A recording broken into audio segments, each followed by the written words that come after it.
اور مادی اعتبار سے یا روحانی اعتبار سے جس چیز میں اللہ نے کائنات کا دفاع رکھا ہے اس کو حرکت میں رکھا، اور جب سے حضرات انبیاء کرام کو یہ دین کی ذمہ داری ملی اس وقت سے لے کر دنیا سے تشریف لے جانا، اس وقت تک حضرات انبیاء کرام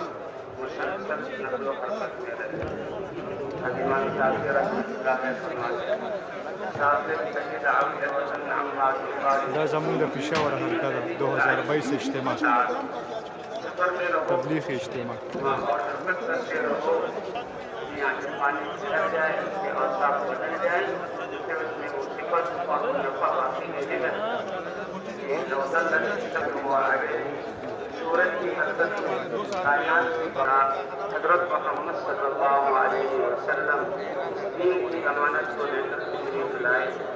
اور حضور صلی اللہ علیہ وسلم کی آوری ایسے وقت میں ہوئی کہا جاتا ہے، اس کو میت کہا جاتا ہے۔ اب اس جسم کی کوئی حیثیت جو کہ نکل کے انسانوں کے اعضاء یہ جڑے ہوئے ہیں، جب تک کہ روح باقی ہے، چاہے انسان جتنا بھی بیمار ہو جائے روح باقی ہے۔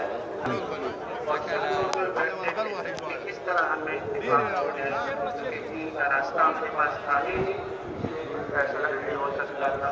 اللہ نے حضرت محمد صلی اللہ علیہ وسلم ہوگی بلکہ اس کی مرضی مشق ہوگی اور اس کے جہاز زعفران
وما أرسلناك إلا كافة للناس بشيرا ونذيرا علم رسول الأحكام